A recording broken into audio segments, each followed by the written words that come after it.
Welcome to the Voxgig podcast. We talk to people in the developer community about developer relations, public speaking, and community events. For more details, visit voxgig.com/podcast.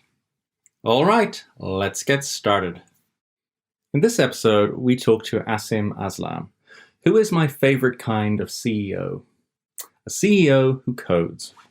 In fact, you would be hard-pressed to keep up with his GitHub, which is a sea of green. Quite wonderful. Asim is the CEO of m30.com, which is a startup offering a universal suite of microservices. It offers a full business logic layer for building applications. I'm rather fond of this idea because, to my mind, this is the purpose of microservices, really. To provide reusable business logic and make it easy to plug together. Asim's startup is built on the basis of an open source project, which contains over 100 microservices, and which he has maintained for the last couple of years. You can find it at github.com/micro/services. So jealous. What a wonderful project name to have. Using open source in this way has accelerated the creation of his business. We also talk about how being a maintainer for an open source project is a lot like commercial developer relations. You have the same sort of forces and you have to do the same sort of things. It's just that nobody pays you. Without further ado, let's get started and hear from Asim himself. Asim, it is lovely to have you here today on the Voxgig podcast. Welcome. Thanks for having me, Richard. I really appreciate it. Excellent. So my first question is going to go straight into what you were doing. You're one of those people who has founded an open source project and then turned it into a startup. Take us through that story. How did that happen? Yeah, sure. So, back in 2015, I was working at this ride-hailing company in London called Halo. Halo was a taxi app competing against Uber, and I had joined to help them re-platform, and they were effectively, migrating to a Go-based microservices stack. And after spending a couple of years doing that, I realized, the power of that technology and architectural pattern, and I realized that, there wasn't any sort of open source tooling around that.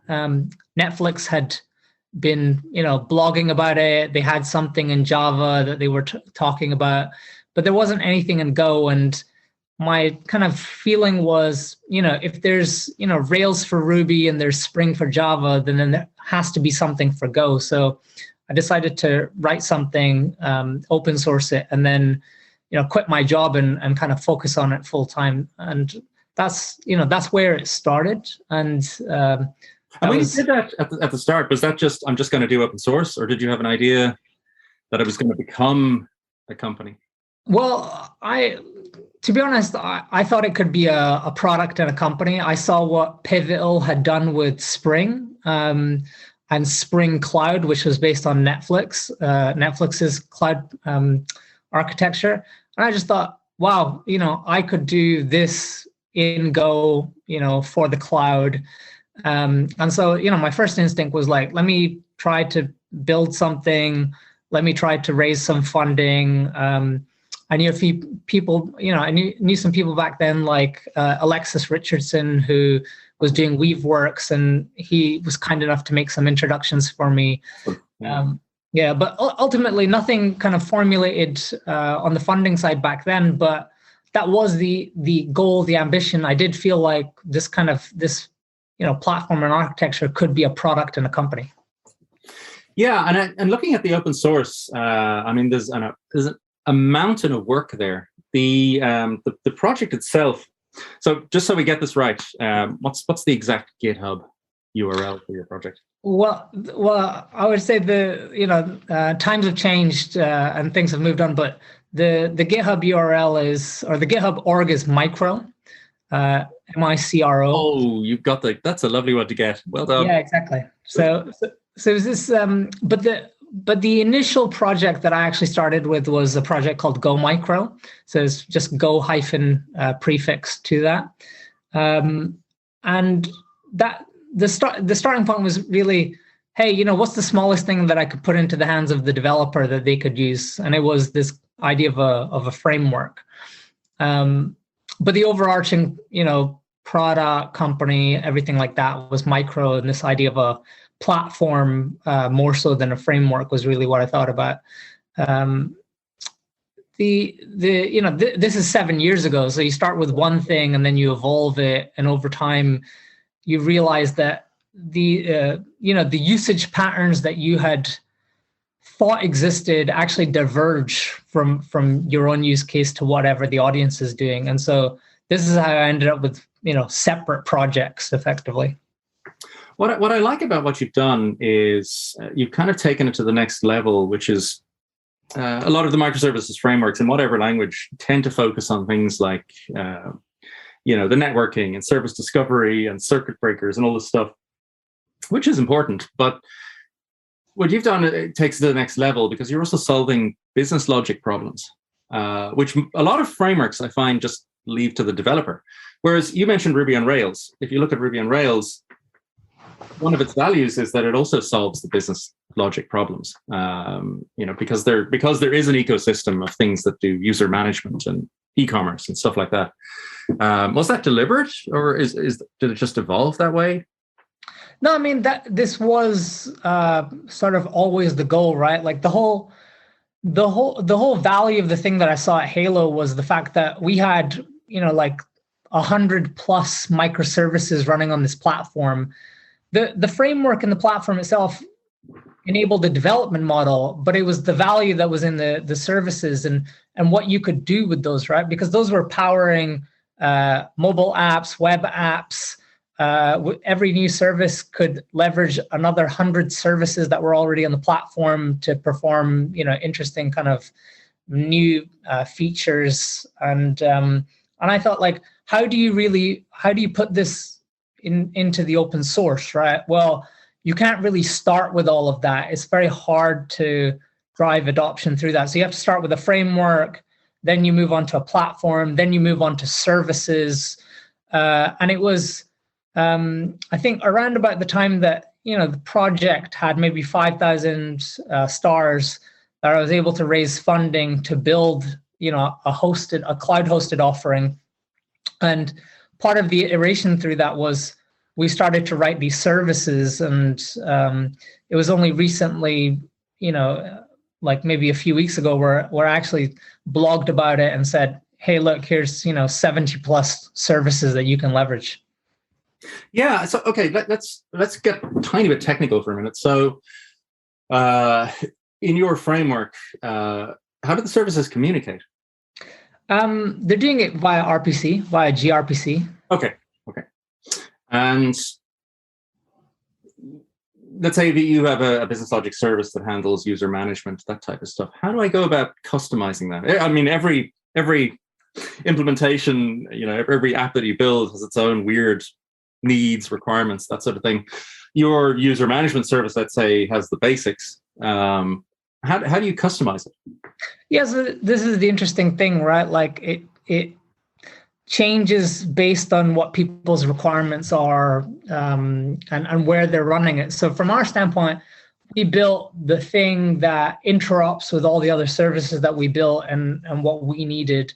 And then we're offering it, on this as an API to end users who can use that as well. And it's their choice how they augment that. But from my perspective, let's say you're picking up and running this open source software, you can, because it's open source, you can fork it, change the code, and then run your own copy of the same thing. Now, the interesting thing here is that, all that logic is hidden within the service, right? So the endpoints can stay the same, and to any other service, to any other user, it's still just an authentication service, a user service by the same name.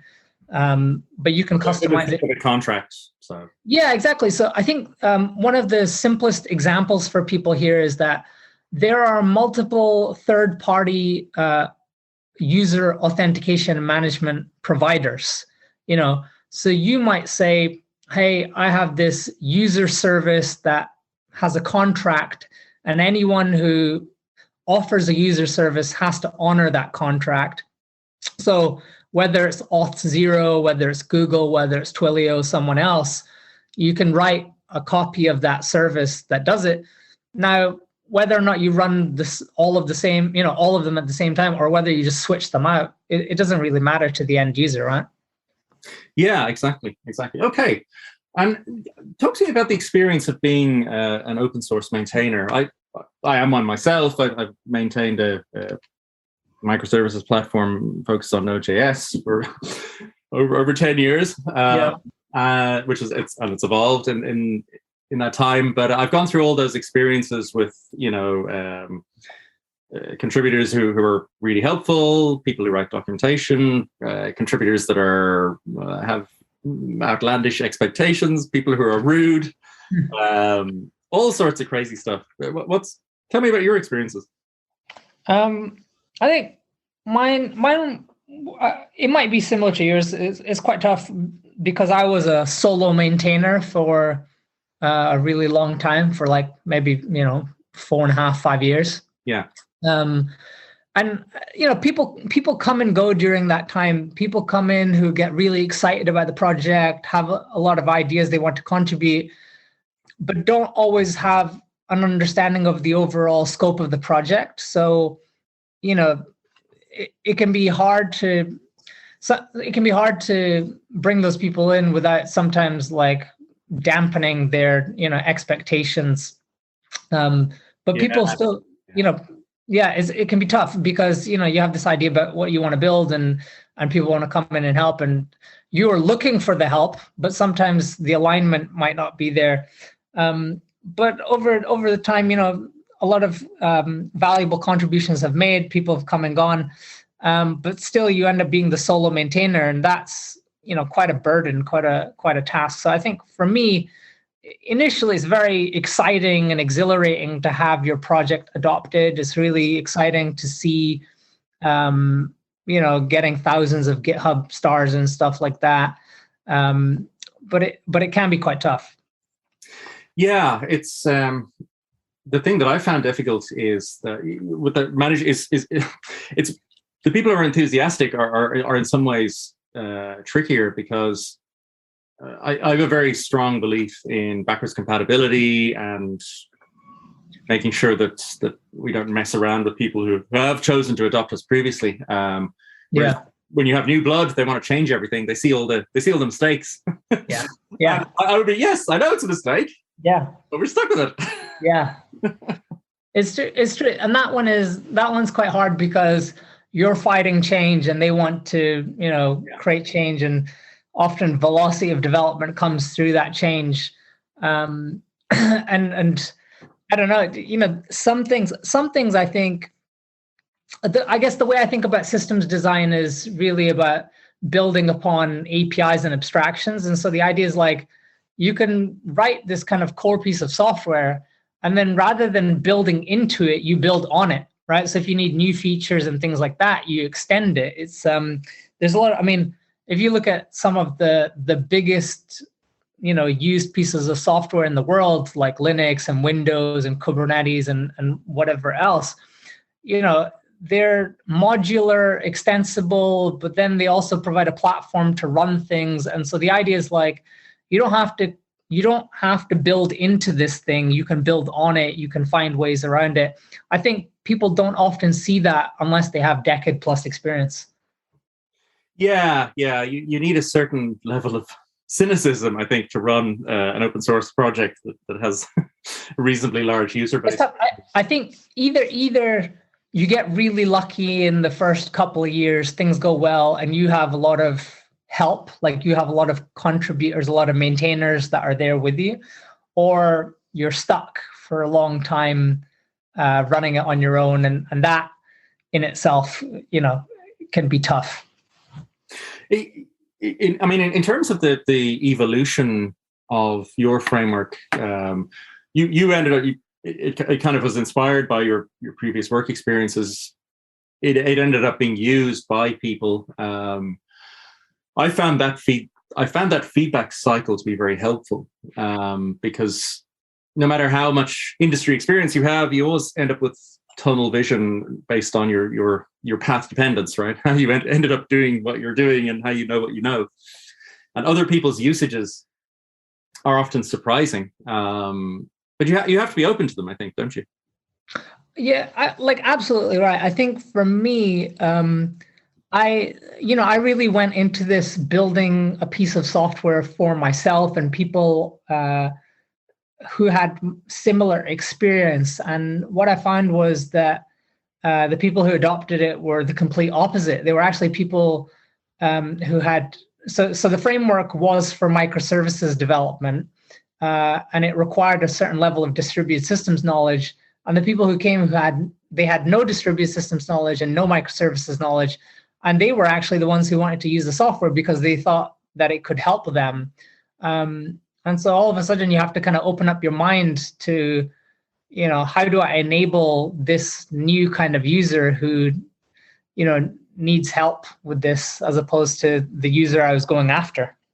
Yeah, and I actually feel those users are more important in a way. I mean, one of the things that I feel the microservices community, whatever platform or language, should do better at is less internal discussion about networking and the mechanics of service discovery and what protocols are the right ones.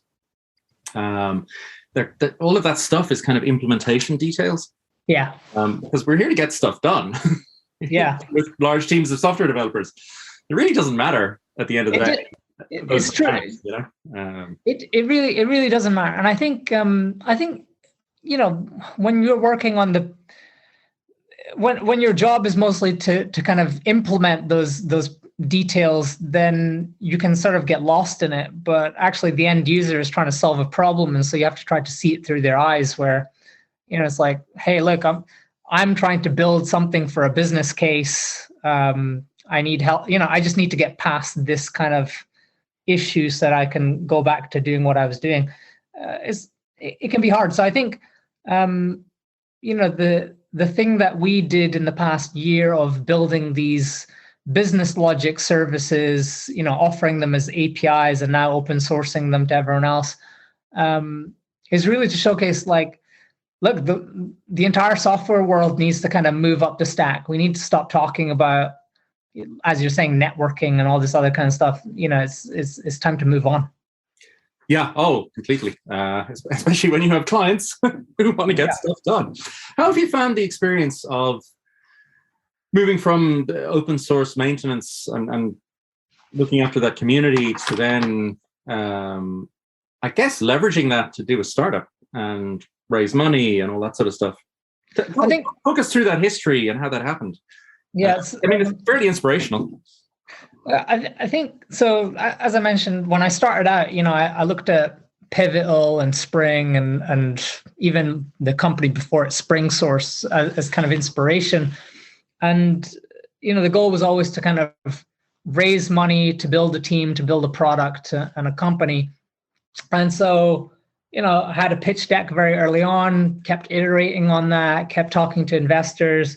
And it's a different skill set, to switch from, one half of the day, all you're doing is sitting in front of a laptop coding, to the other part is like sitting in a meeting with someone who has no engineering experience and trying to tell them why this is valuable. It took a while. It took maybe 4 years before I could convince anyone to fund it. And so in 2019, I was able to raise a little bit of money and kind of say, hey, look, I think, people are continually trying to build and solve these platform problems. Like, we should just offer one as a service. Here's a popular open source project that I built that I think could be that service. And then here's all the things that we could do after we do that, right? Like, rather than everyone building all of these bespoke platforms and services, we could all build them in one place and reuse that and think about the compounding value and velocity of our development then.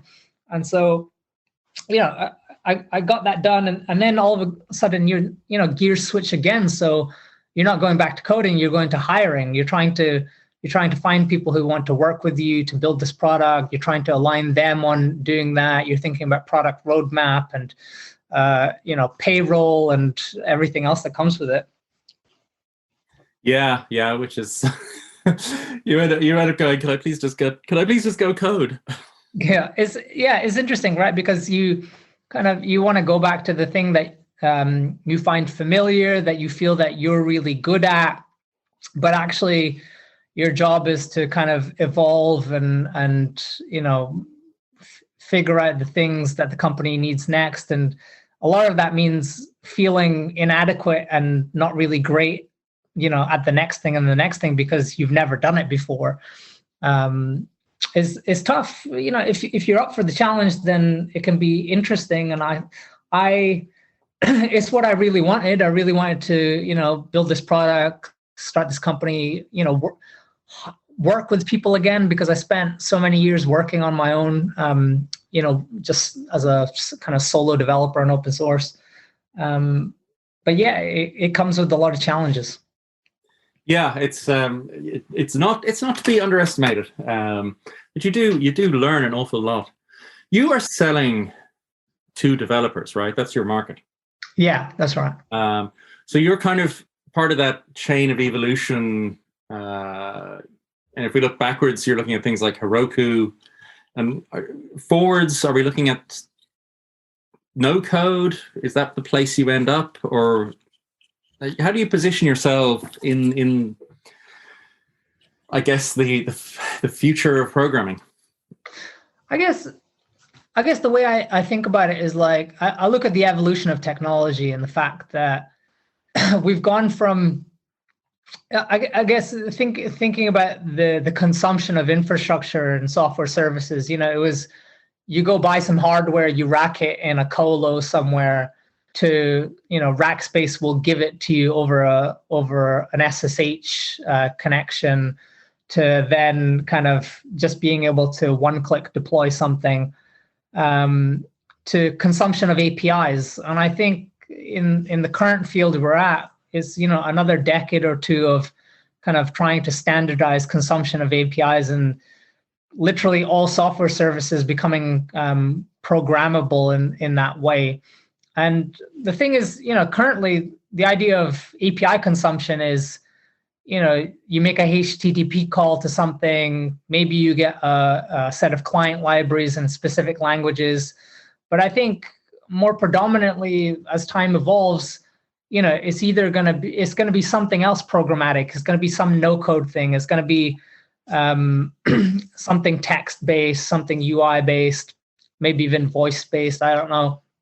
But I think we're going in that direction, and it's one thing to have exciting ideas about what the future is, and it's another to know that sometimes you can be too early to market. So for us, we're kind of really in this space where we're saying, hey, we're offering these services as APIs. You can consume them in any language, but predominantly the people who are going to use them are app developers, people building front-end applications, mobile applications, that kind of stuff. And we do see some people kind of in the no-code space adopting them as well, and that might be the next step. But it's still a bit early. And just going back to this idea of developers as customers, how have you found that? What are developers like as customers? It's tough. Like, we're developers ourselves, and you think that you kind of understand the market, and sometimes you don't. But the idea is, like, I think more so I guess the thing is that the developer now has the ability to purchase within companies wherever they are. The developers are usually the ones even starting companies, therefore they're buying all the software tools. So I don't think that's a barrier to entry anymore. It used to be like the developer couldn't get the credit card to purchase anything. You had to go through this long drawn process. So I don't think that's the problem. I think the bigger problem for people moving, from an open source to kind of SaaS service space or whatever else offering a product is that, like, your initial user base is not your customer. You're going to struggle very much to sell to that existing user because they're already getting value out of your open source software. So, the buyer for whatever product you offer as a hosted offering is going to be someone new, someone different. Maybe they had the same problems, but effectively the starting point is now, as opposed to this other user who's already up and running on their own infrastructure. So I think that's what it's like at the moment. Yeah, there's a certain irony there, isn't there? Because the early adopters of your framework, they're using it because it's open source, but they came in kind of eyes open, knowing that they'd have to sort out infrastructure themselves. So that user base is not quite ready to migrate over to a fully hosted offering. No, it depends. It actually depends quite a lot on the type of user. So a lot of senior backend developers will want to actually manage their own infrastructure. So, those people are hard to sell to. In fact, like, you have to basically avoid them as much as possible because it can be a distraction. Front-end developers are very much used to just kind of consuming services. Right, like Firebase, that type of thing. Right. Yeah, exactly. So, if you can get stuff into their hands, then they're more likely to adopt it. They're not really sensitive to that kind of thing. The middle ground is really hard. I think, if we're talking about microservices architectures, I think it's actually a very it's like an untapped market in a sense, right? Because those of us who have done it understand the value of that form of development, but we don't see the platforms that enable that kind of development without a lot of work that you have to do yourself. And we don't see a lot of offerings that focus on that or provide reuse of software in that way. And I think it's sort of not clear to me. It wasn't clear to me in the beginning why. Maybe it's the complexities of the architecture. Maybe it's the fact that people do need to own it because of that. But I think now, seeing that if you set the consumption model as an API, that there is the potential to kind of create that situation where it is two-sided. If you actually look at the makeup of a company doing microservices, there's a back-end developer writing services, and there's a front-end or mobile developer consuming those services via an API.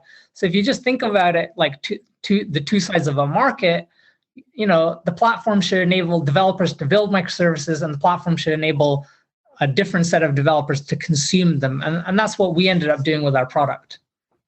Yeah, of course. And it's a natural divide, of course.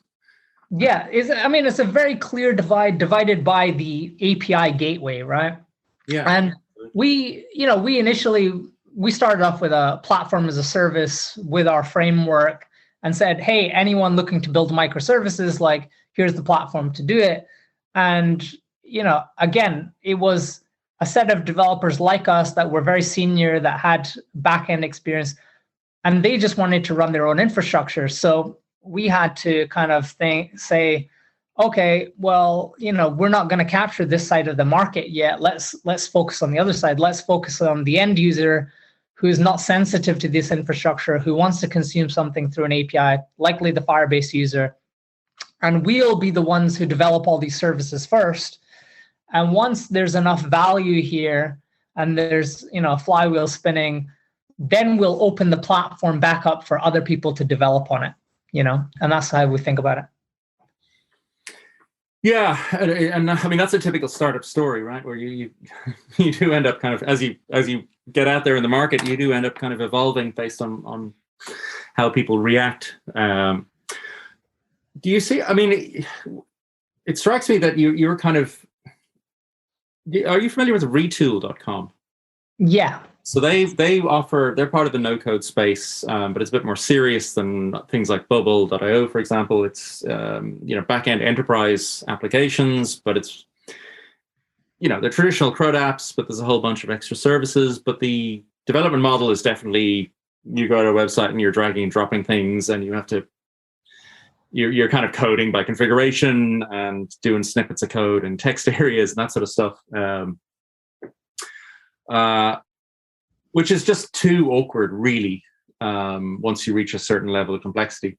And it strikes me that you're kind of one level deeper, I think, in that you offer the same types of functionality, but it's still proper coding.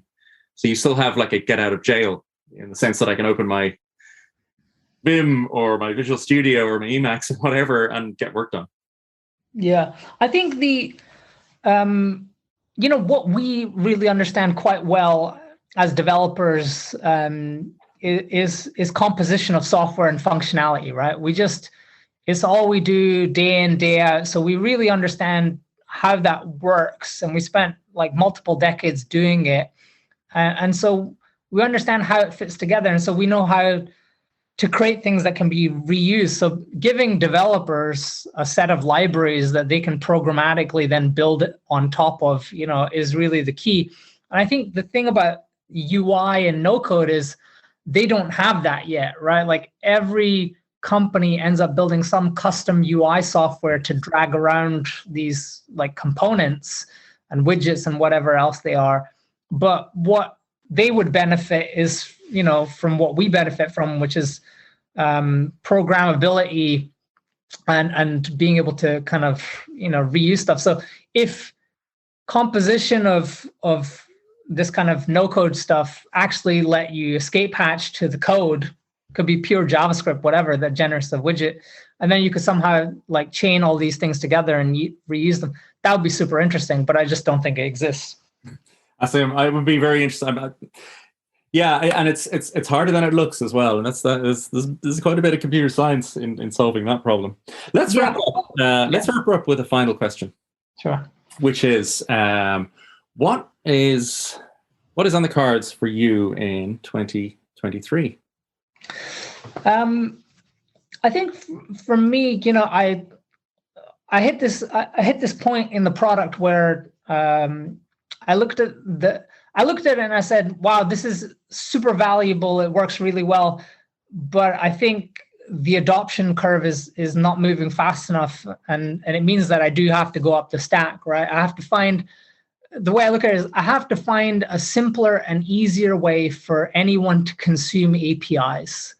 And so just as we're talking about this kind of no code stuff, what is the simplest way to consume an API? It's through no code, right? It's where the person doesn't actually have to write any code at all. But I think we haven't really yet understood like the best ways to do that for APIs sort of dynamically. I find that there's a couple of ways that seem to work well. One is like being able to dynamically generate forms for any API so that you can just kind of use them. The other is to use some sort of command line model, but on the web. That's another way. But for me, the goal is really like, how do I simplify the access and use and consumption of these services? That's what it looks like. Yeah, because as a working developer, right, when you have to use an API service, be it Twilio or whatever, it's a lot of work. You got to read the docs and you got to muck about with curl, and then maybe there's an SDK, but now there's another API that you got to learn on top of the REST API, and maybe they have Swagger, maybe it's GraphQL. It's not plug and play, right? It's nothing to leverage, and it's different for everybody. Every service is a different levels of documentation, different models. It's very tedious. Yeah. So we just had I think there's a university in Massachusetts that had just run a predictive analytics course, and they had used our product for part of that course, wow, to receive to pull out some of the data set for weather and kind of some other stuff. And I didn't know that this was happening, but I saw the usage flux, and then I saw the people who'd signed up. So I emailed them all to ask, and basically all of them said, like it was in the course and it was just really easy to use. The documentation was really straightforward. And there's this great selection of APIs that I can access through one API token. And that's really it for me. The selling point is that, like, I don't think that all of the APIs in the world or all of the data or all of the services in the world are really easily programmatically accessible. The browser gives you one way to access any website, any resource. Why can I not programmatically do that for all of these things? Where's the one easy resource, to do that? Yeah. It doesn't. I just want one API key, right? Exactly. I want one API key. I want one endpoint to call. I want one way to access data and services. It doesn't exist, and I think that's what continues to drive me. That it's super frustrating that it doesn't exist. That it's blatantly obvious that it should exist, and I just haven't got the consumption model right yet. So I think when I nail it, you'll see that it works really well. Awesome. I'll be sign me up. I'll be. That would make my life quite a bit easier. Thank you so much. That was super interesting. Yeah, no worries. Thanks for having me. Absolutely. We'll keep an eye on M3O as well. And hope to talk to you again sometime in 2023. We'll see how things went. Cool. You too. Thank you so much. You can find the transcript of this podcast and any links mentioned on our podcast page at voxgig.com/podcast. Subscribe for weekly editions where we talk to the people who make the developer community work. For even more, read our newsletter. You can subscribe at voxgig.com/newsletter or follow our Twitter @Voxgig. Thanks for listening. Catch you next time.